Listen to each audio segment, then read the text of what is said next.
आजची रेसिपी माझी आलू मटार भाजी. चला ती कशी केली ते तुम्हाला दाखवते व्हिडिओमध्ये. कढई तापवली, तेल, त्यात जिरं मोहरी आणि कांदा ॲड केला.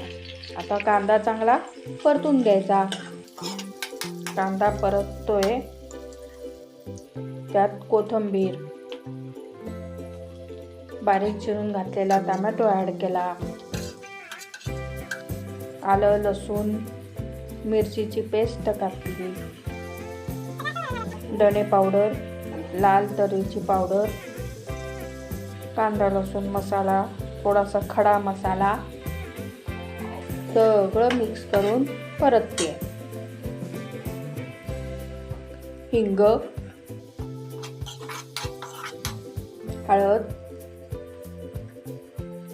आता यावर ते सगळा मसाला शिजवून घ्यायचा. थोडासा लागत आहे खाली असं वाटलंय म्हणून थोडंसं पाणी ॲड केलं.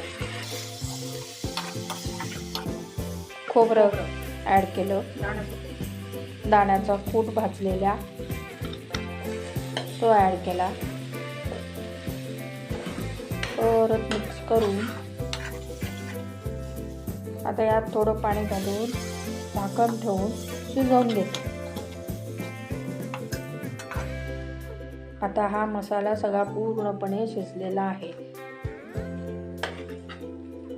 आता त्यामध्ये बटाटे आणि मटार ॲड केलेला आहे. मसाला बटाट्याला छानपैकी लावून घेते. बघा हा सगळा मिक्स करून घेतलेला आहे. आता त्यात गरजेनुसार पाणी घातले म्हणजे ते शिजण्यासाठी. आता त्याच्यावर झाकण ठेवून 10 मिनिटं शिजवून घेऊया. 10 मिनिटं होऊन गेली. छान उकळी आलेली दिसते.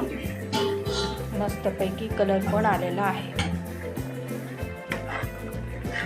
आता बघूया बटाटा शिजलाय का आणि मटार पण शिजलाय का.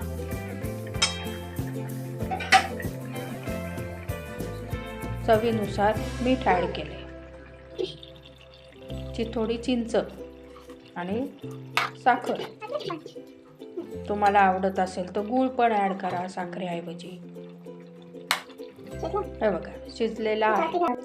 आता मटाराला पण हे असं रेषा रेषा आल्यात म्हणजे मटार पण छानपैकी शिजलाय. ही झाली माझी आलू मटारची भाजी. परफेक्ट. आता त्याच्यावर कोथिंबीर मस्तपैकी टाकून खाण्यासाठी तयार. ही भाजी आलू मटाराची भाजी पुरीसोबत, पोळीसोबत, भाकरीसोबत खाऊ शकता. भातासोबतही खाऊ शकता. मी आज पुऱ्या बनवल्यात. तुम्ही कशावर खाणार ते मला कमेंट करून सांगा. भेटूया अशाच पुढच्या रेसिपीच्या व्हिडिओमध्ये. नमस्कार.